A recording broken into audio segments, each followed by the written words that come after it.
Good morning students. आज का topic है बिजनेस एनवायरनमेंट के घटक। डिफरेंट कंपोनेंट्स बिजनेस एनवायरनमेंट के निम्नलिखित डायग्राम के द्वारा दर्शाए गए हैं।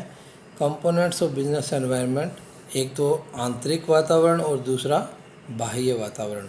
आंतरिक वातावरण में उद्देश्य, नीतियाँ, संगठन का ढांचा, मैनेजमेंट की सूचना प्रणाली, उत्पादन के मेथड और उत्पादन की कैपेसिटी। इसी प्रकार बाह्य वातावरण में माइक्रो एनवायरनमेंट, माइक्रो का मतलब सूक्ष्म या परिचालन एनवायरनमेंट, और मैक्रो एनवायरनमेंट का मतलब बड़ा जो वातावरण, वृहद स्तर पर वातावरण, सामान्य वातावरण।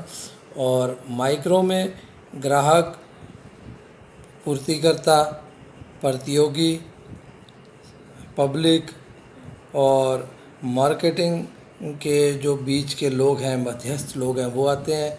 और मैक्रो एनवायरनमेंट में आते हैं आर्थिक वातावरण, राजनीतिक, सामाजिक और लीगल रेगुलेटरी एनवायरनमेंट का मतलब कानूनी नियमन का जो वातावरण है, और तकनीकी वातावरण, ये आते हैं। नंबर ए, इंटरनल एनवायरनमेंट, आंतरिक वातावरण। आंतरिक वातावरण में वे सभी फैक्टर्स शामिल होते हैं जो बिजनेस को प्रभावित करते हैं और जो बिजनेस के अंदर ही होते हैं। और दीज फैक्टर, ये जो घटक हैं, आम तौर पर बिजनेस के नियंत्रण में होते हैं।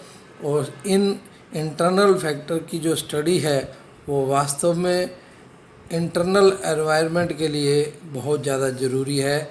ये जो फैक्टर्स हैं, बिजनेस के उद्देश्य हैं, बिजनेस की नीतियाँ, प्रोडक्शन की क्षमता, प्रोडक्शन के तरीके, और सूचना या प्रबंधकीय सूचना प्रणाली, और मैनेजमेंट में भागीदारी, बोर्ड ऑफ डायरेक्टर की संरचना, और प्रबंधकीय व्यवहार, ऑर्गेनाइजेशन का ढांचा, ह्यूमन रिसोर्सेज की विशेषताएं आदि। ये सभी फैक्टर बिजनेस के निर्णयों को प्रभावित करते हैं। क्योंकि ये सभी फैक्टर्स आमतौर पर बिजनेस के नियंत्रण में होते हैं, तो उन्हें पूरी तरह से बिजनेस एनवायरनमेंट में इंक्लूड नहीं किया जा सकता, शामिल नहीं किया जा सकता। बी, एक्सटर्नल एनवायरनमेंट, बाह्य वातावरण। बाह्य वातावरण में शामिल हैं वे सभी फैक्टर जो बिजनेस को प्रभावित करते हैं और बिजनेस के आउटसाइड यानी कि बाहर स्थित होते हैं, और बिजनेस का उन पर कोई नियंत्रण नहीं होता। जो इन्फॉर्मेशन इन फैक्टर्स के बारे में इम्पोर्टेंट होती है एक्सटर्नल एनवायरनमेंट की स्टडी के लिए, बहुत ज़्यादा इनकी सूचना बहुत इम्पोर्टेंट है। सम ऑफ दीज फैक्टर्स, इनमें से कुछ फैक्टर वे हैं जो एक पर्टिकुलर कंपनी के बहुत ज़्यादा क्लोज रिलेशन में होते हैं। हाउएवर, यद्यपि कुछ ऐसे फैक्टर हैं वो पूरे बिजनेस कम्युनिटी को प्रभावित करते हैं। और ऑन द वेरी बेसिस मुख्य रूप से एक्सटर्नल एनवायरनमेंट को दो भागों में बांटा जा सकता। नंबर 1, माइक्रो एनवायरनमेंट और ऑपरेटिंग एनवायरनमेंट, सूक्ष्म या परिचालन वातावरण। माइक्रो एनवायरनमेंट का मतलब है कि ऐसा एनवायरनमेंट जिसमें वे सभी घटक शामिल होते हैं जो बिजनेस के साथ क्लोजली, माने बहुत नज़दीक से संबंधित होते हैं। और ये फैक्टर्स प्रत्येक इंडस्ट्रियल यूनिट को अलग अलग प्रकार से प्रभावित करते हैं। ये फैक्टर निम्नलिखित हैं। नंबर 1, ग्राहक, पूर्तिकर्ता, प्रतियोगी, आम पब्लिक, और 5वां, मार्केटिंग के मध्यस्थ। Number 1, customers. कस्टमर किसी भी इंडस्ट्रियल यूनिट के, उनको वे विभिन्न प्रकार के होते हैं, और उनमें गृहस्थ, सरकार, उद्योग, कमर्शियल एंटरप्राइज, वाणिज्यिक उद्यम इत्यादि इसमें शामिल होते हैं। और the number of different type of customer, विभिन्न प्रकार के जो कस्टमर्स की जो संख्या है वो एक फर्म को बहुत ज़्यादा प्रभावित करती है। उदाहरण के लिए कि एक फर्म केवल सरकार को वस्तुएं सप्लाई करती हैं, इसका मतलब है कि उस फर्म का केवल एक ही ग्राहक है। अगर किसी कारण से उनके रिलेशन खराब हो जाते हैं तो सप्लाई वस्तुओं की रोक दी जाएगी और इस केस में जो फर्म का जो क्लोज़र है उसका बंद होना तय है या निश्चित है। ये क्लियरली इंडिकेट करता है कि कस्टमर बिजनेस को प्रभावित करता है, इसलिए एक फर्म को प्रयास करने चाहिए कि विभिन्न प्रकार के उसके ग्राहक हों। पॉइंट नंबर 2, सप्लायर्स, पूर्तिकर्ता। लाइक द कस्टमर्स, ग्राहकों की भांति सप्लायर भी बिजनेस को प्रभावित करते हैं। अगर एक बिजनेस में केवल एक ही सप्लायर या पूर्तिकर्ता होगा और वो किसी कारण से अगर नाराज़ हो जाता है तो वस्तुओं की सप्लाई रोकी जा सकती है और बिजनेस का अस्तित्व खतरे में पड़ सकता है। इसलिए प्रयास किए जाने चाहिए कि विभिन्न प्रकार के सप्लायर भी हों। नंबर 3, कंपटीटर्स, प्रतियोगी। जो प्रतियोगी फर्में हैं वो भी बिजनेस को कई तरीके से इन्फ्लुएंस माने प्रभावित कर सकती हैं। दे कैन डू सो, वे ऐसा कुछ नए प्रोडक्ट ला करके और सस्ते प्रोडक्ट बाज़ार में ला करके या विक्रय संवर्धन की या विक्रय को बढ़ाने की स्कीमें लॉन्च करके या दूसरे इसी प्रकार के मेथड अपना करके वो इसे प्रभावित कर सकती हैं। और नंबर 4, पब्लिक के भी विभिन्न घटक होते हैं जैसे कि स्थानीय जन, प्रेस और मीडिया इत्यादि, और इनका जो व्यवहार है इन कंस्टिट्यूएंट्स का वो बिजनेस यूनिट को प्रभावित कर सकता है। उदाहरण के लिए जो स्थानीय पॉपुलेशन है वो किसी भी एस्टेब्लिशमेंट का जो बहुत ज़्यादा नॉइजी हो, जहाँ बहुत ज़्यादा शोर हो, उसका विरोध कर सकती है। इसी प्रकार अगर मीडिया कोई फेवरेबल रिपोर्ट दे देता है किसी पर्टिकुलर विशेष कंपनी के बारे में तो इस कंपनी के शेयर बहुत ज़्यादा उनके दामों में वृद्धि उनमें दर्ज की जा सकती है। और नंबर 5, मार्केटिंग इंटरमीडियरीज, जो बाज़ार के मध्यस्थ हैं। मार्केटिंग जो मध्यस्थ हैं वो एक महत्वपूर्ण भूमिका निभाते हैं किसी बिजनेस यूनिट के विकास में। ये वो व्यक्ति है जो प्रोड्यूसर यानी उत्पादक और एजेंट, इनके बीच के डिस्टेंस को कम कर देते हैं। उदाहरण के लिए एक कंपनी अपनी वस्तुएं एजेंट की मदद से बेचती है और अगर किसी कारण से सभी एजेंट कंपनी से नाराज़ हो जाएं और वो उसकी वस्तुओं को बेचना बंद कर दें तो कंपनी के लिए ये बहुत बड़ी क्राइसिस हो सकती है, बहुत बड़ी ये एक तरह की समस्या हो सकती है।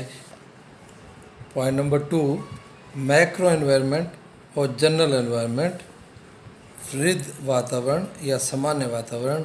मैक्रो एनवायरनमेंट का अर्थ है कि वो एनवायरनमेंट जिसमें वे सभी फैक्टर शामिल हों जो बिजनेस से डिस्टेंस रिलेशन रखते हैं, यानी कि दूर का उनका संबंध होता है। एक मुख्य फीचर है इन फैक्टर्स का कि वे सभी बिजनेस को समान रूप से प्रभावित करते हैं। और अगर इनके घटक की बात करें तो बिजनेस एनवायरनमेंट के निम्नलिखित डायमेंशन या प्रकार हैं। डायमेंशंस ऑफ बिजनेस एनवायरनमेंट या मैक्रो एनवायरनमेंट या जनरल एनवायरनमेंट के निम्नलिखित इम्पोर्टेंट जो फैक्टर्स हैं यह निम्नलिखित हैं। नोट, जनरल एनवायरनमेंट को हम 2 मेजर कैटेगरी में बांट सकते हैं, एक तो आर्थिक और दूसरा अनार्थिक। अनार्थिक में राजनीतिक, सामाजिक, कानूनी और तकनीकी वातावरण। तो पॉइंट नंबर 1, इकोनॉमिक एनवायरनमेंट, आर्थिक वातावरण। Among the various factor, macro environment के विभिन्न फैक्टर्स के मध्य जो इकोनॉमिक एनवायरनमेंट है हैज़ ए स्पेशल सिग्निफिकेंस, इसका एक महत्वपूर्ण विशिष्ट इसका महत्व है। और इकोनॉमिक एनवायरनमेंट को 3 पार्ट्स में बांटा जा सकता है। हम अब इनका बिजनेस पर प्रभाव के बारे में इनकी स्टडी करेंगे। These are as under number 1, economic system. Economic system, आर्थिक प्रणाली, ये ज़रूरी है इकोनॉमिक सिस्टम के बारे में जानना। उस देश के उसका आर्थिक वातावरण जानने के लिए उस देश के आर्थिक प्रणाली को जानना बहुत आवश्यक है। इकोनॉमिक सिस्टम प्रभावित करता है फ्रीडम को, बिजनेस की आज़ादी को। इकोनॉमिक सिस्टम मेनली 3 प्रकार का होता है। एक तो सोशलिस्टिक, दूसरा कैपिटलिस्टिक और तीसरा मिक्स्ड। तो इसमें सोशलिस्टिक इकोनॉमिक सिस्टम में, इस सिस्टम में बिजनेस डायरेक्टेड एंड कंट्रोल्ड, इसमें बिजनेस को सरकार के द्वारा निर्देशित और नियंत्रित किया जाता है, सरकार का इस पर नियंत्रण होता है। दूसरे शब्दों में इंडिविजुअल्स को बिजनेस चलाने की, आम व्यक्ति को बिजनेस चलाने की आज़ादी नहीं होती और गवर्नमेंट सभी प्रकार के प्रोडक्शन के साधनों को उसका स्वामित्व उसके पास होता है और कोई भी व्यक्ति के पास प्राइवेट प्रॉपर्टी का किसी को अधिकार नहीं होता और सभी लोग जो केंद्रीयकृत प्लान्ड इकोनॉमी का लाभ उठाते हैं और सभी के इक्वल अधिकार होते हैं, समान अधिकार होते हैं। और ये इकोनॉमी का system mainly Russia, China, Hungary and Poland के द्वारा अपनाया जाता है। Number B, capitalistic economic system, पूंजीवादी अर्थव्यवस्था। इस सिस्टम में प्राइवेट ओनरशिप बिजनेस का उसको इम्पोर्टेंस दी जाती है, इसलिए बिजनेस बहुत विस्तार प्राप्त करता है, बहुत विस्तार प्राप्त कर लेता है और इसे हम फ्री मार्केट इकोनॉमी, स्वतंत्र बाजार की जो अर्थव्यवस्था से भी के नाम से भी जानते हैं। इसके अंतर्गत सभी प्रोडक्शन के साधन, श्रम, भूमि, पूंजी इत्यादि प्राइवेट लोगों के द्वारा ओन किए जाते हैं या प्राइवेट स्वामित्व होता है। व्हाट टू प्रोड्यूस, क्या उत्पादन करना है, कैसे करना है, किसके द्वारा इसे प्रोड्यूस किया जाएगा, ये सब जो कंसीडरेशन है ये बाज़ार की ताकतों के द्वारा निर्धारित होते हैं। इसलिए ये कहा जा सकता है कि कंप्लीट फ्रीडम होती है इसमें कंजप्शन की, उत्पादन की, बचत की और विनियोजन की। इसलिए इस प्रकार का जो आर्थिक जो व्यवस्था है वो यूएसए और कनाडा में है। नंबर सी, मिक्स्ड, ये होती है मिश्रित अर्थव्यवस्था।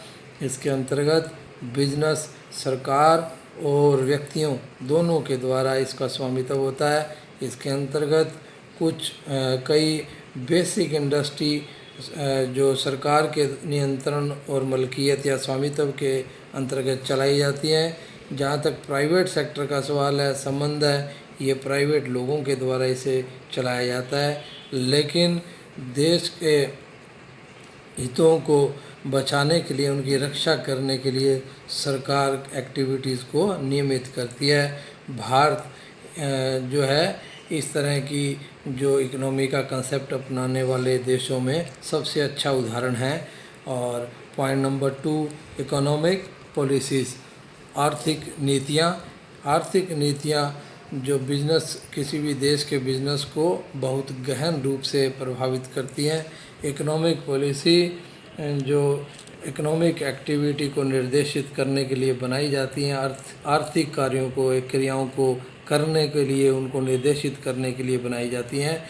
और जो आर्थिक जो क्रियाएं हैं उनमें शामिल हैं आयात निर्यात, रोज़गार, टैक्स का ढांचा, उद्योग, पब्लिक एक्सपेंडिचर और पब्लिक के ऋण, फॉरेन इन्वेस्टमेंट, विदेशी विनियोग इत्यादि।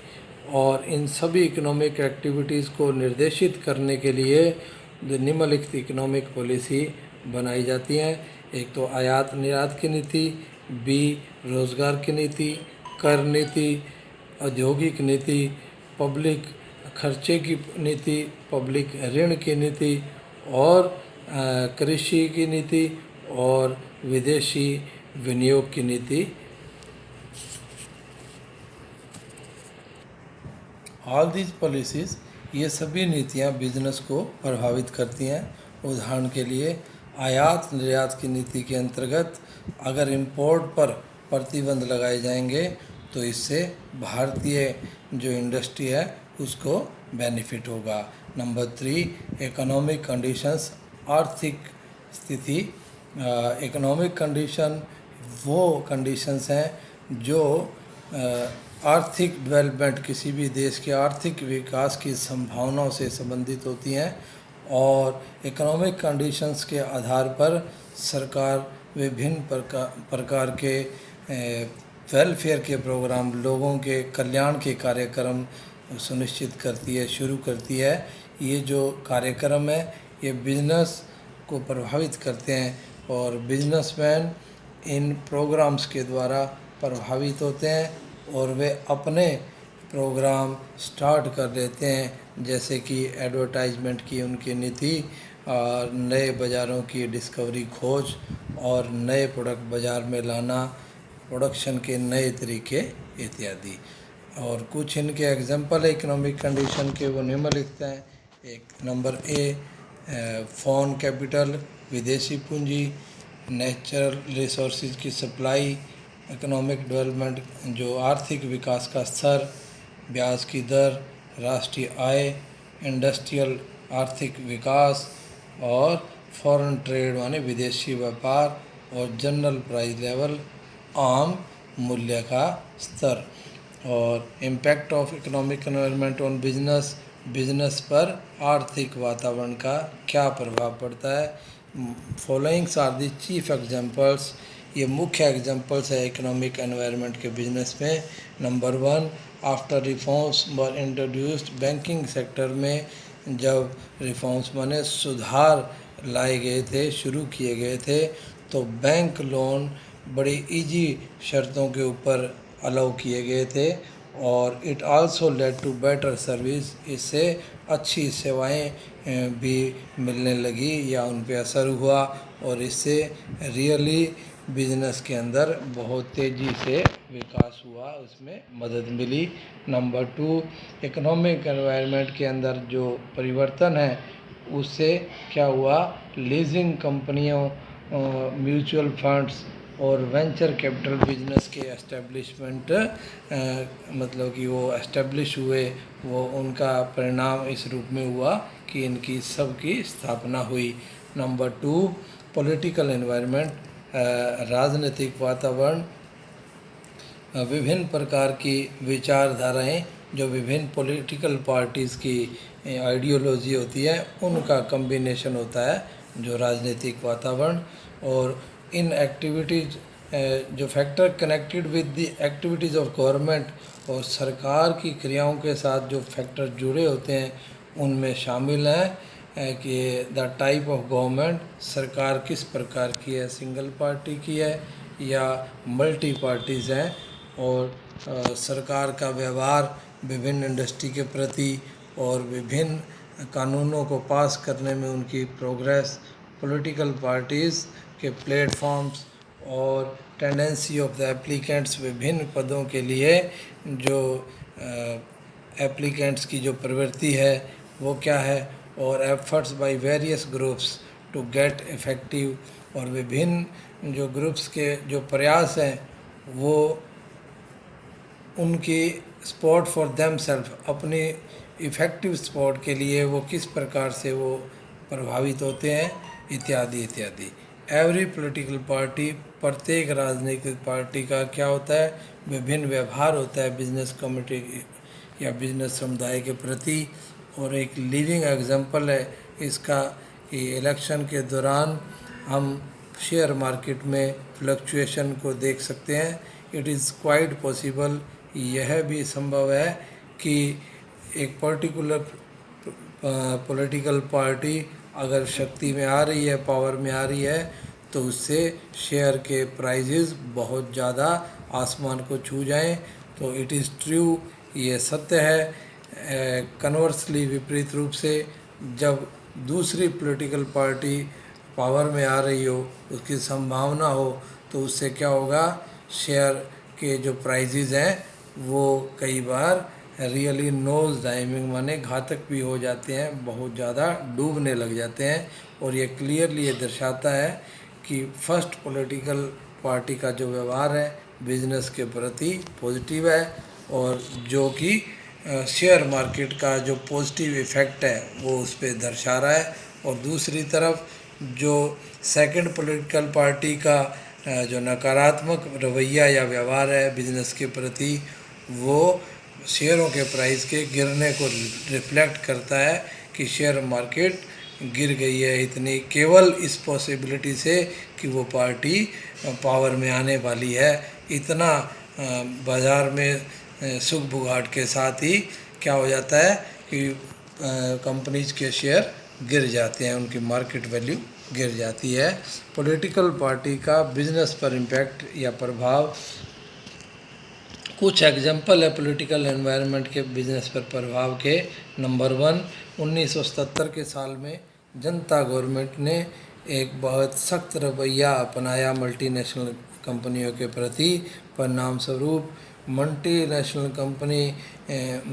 कंपनियां जैसे IBM, कोका कोला इत्यादि को भारत को इग्नोर करना पड़ा। और number 2, the new government encourage the multinational company, नई सरकार ने भारत के अंदर जो MNCs को एनकरेज किया, प्रोत्साहित किया। इससे क्या हुआ कि इंडियन मार्केट मल्टीनेशनल कंपनी के लिए उसके दरवाजे खुल गए। परिणाम स्वरूप कोका कोला भारतीय मार्केट में एक बार फिर से प्रवेश कर गई। Number 3, it was only because of the political interest, ये केवल राजनीतिक इंटरेस्ट के कारण था, रुचि के कारण था कि जो हैदराबाद को साइबराबाद के शब्दों में जाने लगा, उसे साइबराबाद के नाम से जाना लगा। दूसरे शब्दों में इसे एक सेंटर माना जाने लगा IT का, इंफॉर्मेशन टेक्नोलॉजी का के रूप में इसे एक पहचान मिल गई। परिणाम स्वरूप और इसके कि बहुत सारी IT जो कंपनियां हैं वो यहाँ एस्टेब्लिश हो गई। नंबर 3, सोशल एनवायरनमेंट, सामाजिक वातावरण। बिजनेस सोसाइटी में बॉर्न होता है, पैदा होता है यानी कि, और वहीं उसका विकास होता है। इसलिए विभिन्न सामाजिक तत्वों का जो प्रभाव है बिजनेस पर प्राकृतिक है यानी कि नेचुरल है, आम बात है। सोशल फैक्टर के अंदर आते हैं कस्टम यानी रीति रिवाज, फैशन और ट्रेडिशन, परंपराएं, इच्छाएं, आशाएं और एजुकेशन का स्तर, जनसंख्या, लोगों का जीवन स्तर और जो धार्मिक मूल्य, इनकम का वितरण, आय का वितरण, भ्रष्टाचार, फैमिली का सेटअप, परिवार का सेटअप यानी कि, और कस्टमर की कॉन्शियसनेस माने उसकी सचेत अवस्था इत्यादि। और सोशल एनवायरनमेंट का जो इम्पैक्ट है बिजनेस पर क्या पड़ता है, और ऑल सोशल फैक्टर्स, सभी जो सामाजिक तत्व हैं वो बिजनेस को एक या अनेक रूप से प्रभावित करते हैं। उदाहरण के लिए वस्तुओं का उत्पादन फैशन के अनुसार होना चाहिए। इसी प्रकार जो रिलीजियस वैल्यू भी बिजनेस को प्रभावित करती हैं। उदाहरण के लिए कुछ साल पहले वनस्पति घी के जो उत्पादक थे वो एनिमल फैट को इंपोर्ट करते थे घी को मैन्युफैक्चर करने के लिए on the basis of the strong public protest, यानी कि लोगों के बड़े सशक्त विद्रोह के कारण जो सरकार ने इंपोर्ट लाइसेंस इन मैन्युफैक्चर का कैंसिल कर दिया।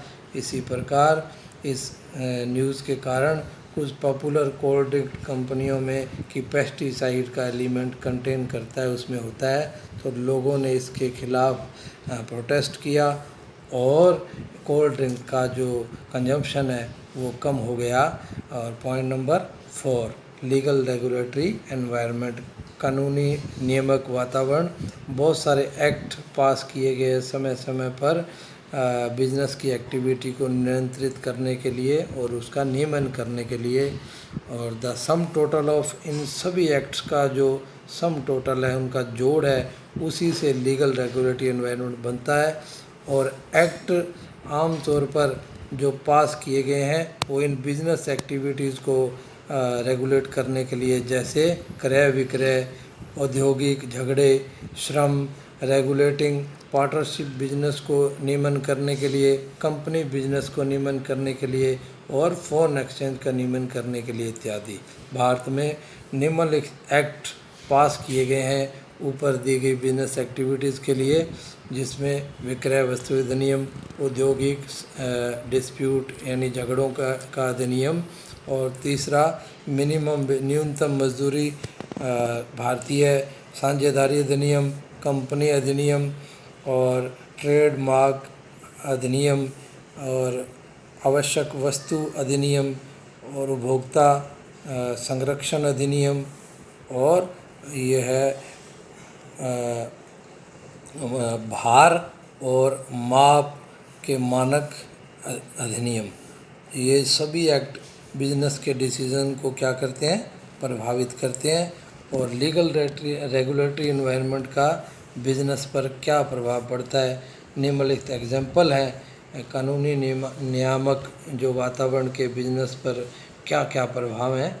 नंबर 1, ये उदाहरण है, by removing control on capital market, पूंजी बाजार के ऊपर जो कंट्रोल उस पर हटा करके कैपिटल का एक बड़ा जो अमाउंट है वो कलेक्ट किया गया था विभिन्न प्राइमरी मार्केट के अंदर, नए विभिन्न प्रकार के इशू करके नए कंपनियों के शेयर निकाल करके।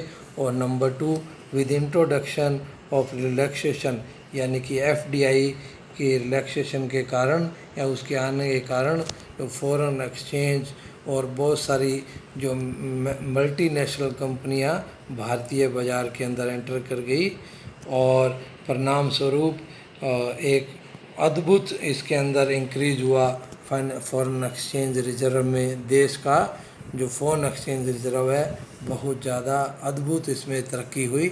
और पॉइंट नंबर 5, तकनीकी वातावरण, तकनीकी में शामिल हैं प्रोडक्ट वस्तुओं और सेवाओं के नए नए तरीके, नए नए इम्प्लीमेंट्स की डिस्कवरी, तकनीकी changes make available better method, production के जो अच्छे तरीके उपलब्ध कराते हैं जो तकनीकी परिवर्तन है। और इससे क्या होता है, रॉ मटेरियल का जो अनुकूलतम उपयोग होता है उसका भले ढंग से अच्छे ढंग से प्रयोग होता है। और जो तकनीकी चेंजेस दोनों ही प्रकार की यानी संभावनाएं भी और बिजनेस के लिए खतरे भी ये ऑफ़र करते हैं। इन केस एक कंपनी अंडरस्टैंड इन चीज़ों को अगर कंपनी भली भांति समझ लेती है समय पर, तो ये इनके उद्देश्यों को प्राप्त कर सकती है। अदरवाइज़ कंपनी का जो अस्तित्व खतरे में पड़ जाता है। उदाहरण के लिए, it becomes a technological change for the automobile industry to produce vehicles which consume less petrol. Automobile industry के लिए ये तकनीकी चेंज था कि ये कम पेट्रोल मतलब कंज्यूम करने वाली जो, और इन view of the ever increasing price of petrol, की पेट्रोल के बढ़ते हुए दामों के कारण जो कम पेट्रोल खर्च होता है उस प्रकार के व्हीकल बनाए जाएं। ये ऑटोमोबाइल इंडस्ट्री के लिए तकनीकी चैलेंज था, ये चेंज था। On that company will be able to survive, और वह केवल वही कंपनी सर्वाइव करने के योग्य होगी जो इन एनवायरनमेंट के अंदर चेंज होने के साथ साथ जो खुद भी मूव कर पाएगी। इसलिए कंपनी को लगातार तकनीकी चेंजेस के ऊपर नज़र रखनी चाहिए ताकि वे बिजनेस के अवसरों को एक्सप्लॉइट कर सके, उनका दोहन या फ़ायदा उठा सके। Impact of technological environment on business, तकनीकी वातावरण के बिजनेस पर प्रभाव। निम्नलिखित उदाहरण हैं तकनीकी वातावरण के बिजनेस पर प्रभाव के। Number 1, with the advent of television in the market, बाज़ार में टेलीविज़न के आने से सिनेमा और रेडियो इंडस्ट्री बड़ी विपरीत रूप से प्रभावित हुई। दूसरे, फोटोस्टेट की मशीनों के बाज़ार में आने से कार्बन पेपर की जो इंडस्ट्री है उसे बहुत ज़्यादा हानि सफ़र करनी पड़ी, उसे उठानी पड़ी। और तीसरा, सिंथेटिक थ्रेड के बाज़ार में आने से जो कॉटन यानी सूती कपड़े की जो इंडस्ट्री थी वो बहुत बुरी तरह से प्रभावित हुई थी।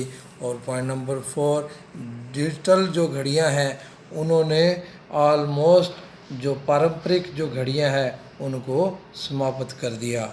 That's all for the day. Thank you.